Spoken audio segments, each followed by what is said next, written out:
Hi everybody, welcome to this class. आज की इस क्लास में हम पढ़ेंगे लॉजिकल ऑपरेटर्स। लॉजिकल ऑपरेटर्स क्या होते हैं? Logical operators are used to perform logical operation. ऐसे ऑपरेटर जो लॉजिकल ऑपरेशन परफॉर्म करने के काम में आते हैं उनको लॉजिकल ऑपरेटर्स कहा जाता है। लॉजिकल ऑपरेशन क्या होते हैं? लॉजिकल ऑपरेशन होते हैं एंड, और, and not. These operators always return Boolean values. In operator से हमेशा बुलियन वैल्यूज़ रिटर्न होती है, जैसे हमारे रिलेशनल ऑपरेटर से भी बुलियन वैल्यू रिटर्न होती है। This operator are use to combine two और मोर कंडीशंस। दो और उससे ज़्यादा कंडीशंस को जोड़कर रिजल्ट प्रोड्यूस करते हैं relational logical operators. In logical operators second condition is not evaluated if first condition is false. These operators are used extensively on a large scale to test condition for making decision. Basically decision making में काम आते हैं और condition को test करने के काम में आते हैं। तो ये हमारे लॉजिकल ऑपरेटर्स की बात है। अब इनको वन बाय वन हम स्टडी करेंगे, तब इनको जानेंगे कि प्रैक्टिकली ये काम किस तरीके से करते हैं। सबसे पहले लॉजिकल एंड ऑपरेशन आता है, तो इसके लिए लॉजिकल एंड ऑपरेटर बनाया गया है जिसका सिंबल ये है। डबल एम्परसेंड लॉजिकल एंड का काम करता है यहाँ पर जावा प्रोग्रामिंग के अंदर। This operator returns true when both the conditions under the testing are true. If one of the two condition return false, the operator return false. इसका syntax कुछ इस तरीके से होता है। ये कंडीशन 1 है, यहाँ पर हमने लॉजिकल एंड लगाया, ये कंडीशन 2 है, उसके बेस पर रिजल्ट रिटर्न होता है। इसकी एक ट्रूथ टेबल है। अगर कंडीशन 1 ट्रू है एंड कंडीशन 2 भी ट्रू है तो रिजल्ट ट्रू आएगा। पहली कंडीशन फॉल्स है, सेकेंड कंडीशन ट्रू है तो रिजल्ट फॉल्स आएगा। पहली condition false, second condition true, पहली कंडीशन ट्रू, सेकंड फॉल्स है तो भी फॉल्स आएगा। अगर दोनों कंडीशन फॉल्स है तो भी फॉल्स आएगा।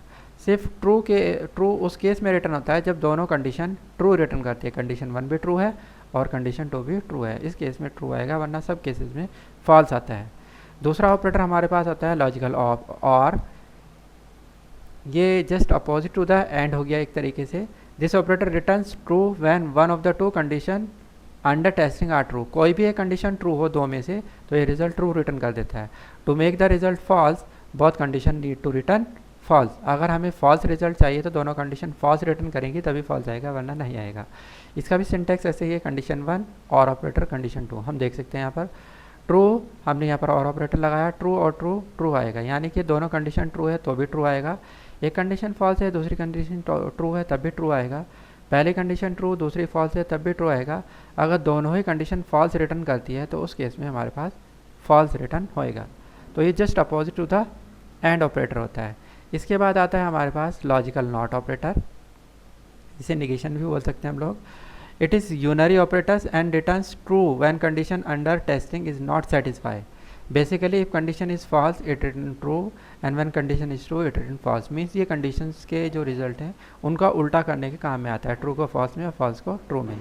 तो ये निगेशंस होता है जो उल्टा करता है कंडीशन को। हम देख सकते हैं कंडीशन अगर ट्रू है तो नॉट लगते ही वो फॉल्स हो जाएगी, कंडीशन अगर फॉल्स है तो नॉट फॉल्स हमारा ट्रू हो जाएगा, जस्ट रिवर्स कर देता है। इसको प्रैक्टिकल करने के लिए हमें सबसे पहले इसकी प्रायोरिटी समझनी होगी। सबसे पहले अगर ये तीनों ऑपरेटर एक साथ आ रहे हैं तो नॉट सॉल्व होता है, उसके बाद एंड और उसके बाद और सॉल्व होता है। ये इनकी प्रायोरिटी का रूल है।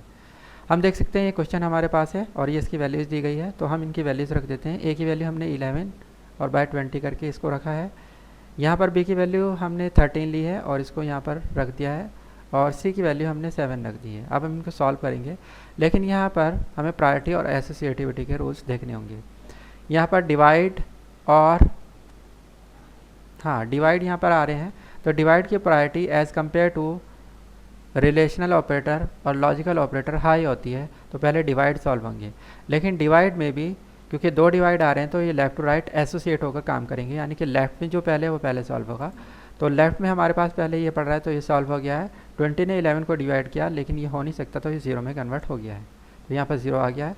ये पॉइंट में नहीं आएगा, पॉइंट में तब आता है अगर एक भी रिजल्ट यहाँ पर पॉइंट में होता है। अगर यहाँ पर 20.0 11.0 होता तो रिजल्ट पॉइंट में आता, लेकिन क्योंकि दोनों इंटीजर वैल्यू है तो ये पूरा रिजल्ट 0 में कन्वर्ट हो जाएगा जब डिवीज़न पॉसिबल नहीं है। तो ये हमारा सॉल्व हो गया है। अब दूसरी बारी में इसका नंबर आएगा, तो यहाँ पर हम देख सकते हैं ये मैंने एक ही बार में सॉल्व कर दिया है, हालांकि मुझे अलग अलग स्टेप में करना चाहिए था। दूसरे स्टेप में ऐसे सॉल्व होएगा। यहाँ पर ये इसको डिवाइड करेगा तो ये पॉइंट में आएगा क्योंकि यहाँ पर एक वैल्यू पॉइंटेड है, और जब एक वैल्यू पॉइंटेड होती है तो पूरा रिजल्ट पॉइंट में यानी कि डबल टाइप में आएगा। तो ये 6.5 आया है। और तीसरा हमारा SH रहेगा। अब इसके बाद ये सॉल्व होंगे, तो पहले हम इसको सॉल्व करेंगे जितने भी हमारे रिलेशनल ऑपरेटर हैं। हम यहाँ पर देख सकते हैं 0 0 के बराबर होता है, ये कंडीशन ट्रू आ गई है। 6.5 को हम देखेंगे, ये इसके बराबर नहीं होता, ये कंडीशन भी ट्रू आ गई है। 7 लेस देन दिस होता है, दिस कंडीशन भी फॉल्स है।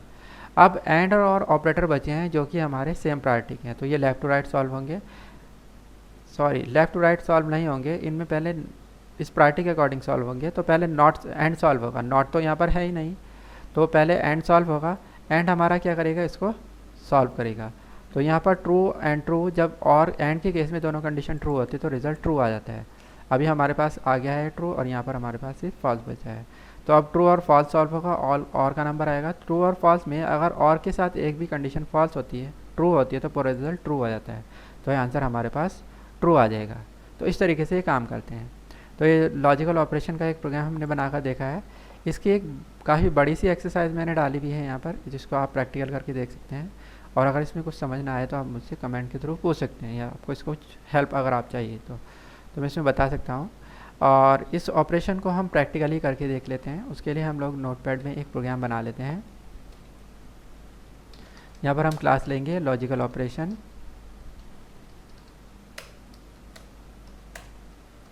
मेन मेथड लगा लेते हैं, और यहाँ पर ये सब वेरिएबल हम लोग ले लेते हैं, A, B और C।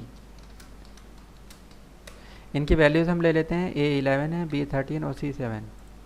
A हमारे पास 11 है, B 13 है और C 7 है। अब इसको सॉल्व करेंगे हम लोग। तो इसके लिए हम लोग बूलियन में एक रिज़ल्ट वेरिएबल ले लेते हैं, जिसके आंसर अंदर बूलियन यानी कि ट्रू फॉल्स का रिजल्ट सेव होगा। कंडीशन हम लगा लेते हैं। कंडीशन हमारे पास है A डिवाइडेड बाई 20 इक्वल्स 0.0।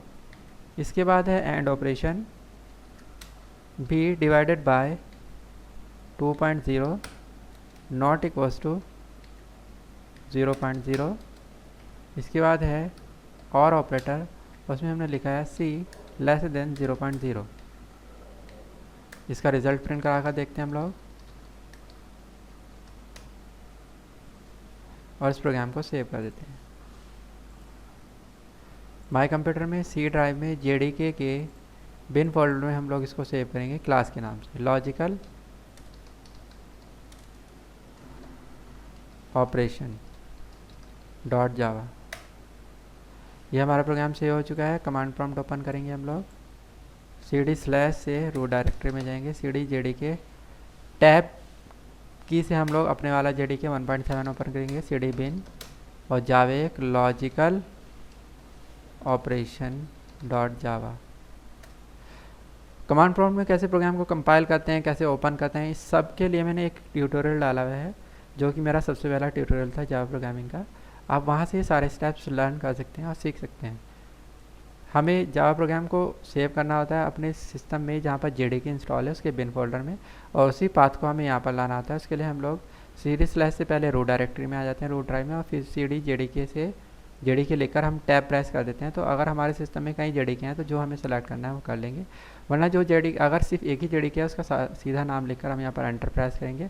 फिर बिन में जाने के लिए CD bin करेंगे और जावा से हम लोग कंपाइल करेंगे। ये कंपाइल हो गया। अब हम इसको रन करने के लिए दोबारा से वही नाम लिखेंगे। ये हमारे पास रिज़ल्ट ट्रू आ गया है।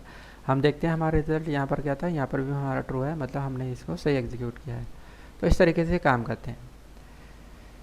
आई होप ये प्रोग्राम आपको समझ में आया होगा। स्टिल देन अगर इसमें आपको कोई प्रॉब्लम है तो आप कमेंट के थ्रू पूछ सकते हैं। अगर आपको पसंद आया तो आप इसको लाइक कर सकते हैं, शेयर कर सकते हैं, और इसी तरह के और ट्यूटोरियल्स आपको पढ़ने हैं तो आप इस चैनल को सब्सक्राइब कर सकते हैं। और अगर कोई इसको इंग्लिश में पढ़ना चाहता है तो उसके लिए दूसरे चैनल पर विजिट कर सकते हैं, जिसका लिंक मैंने वीडियो के डिस्क्रिप्शन में दिया है। If somebody want to study all this tutorial in English, you can visit my second channel. Link of the channel is present under the description of this video. Thanks for watching.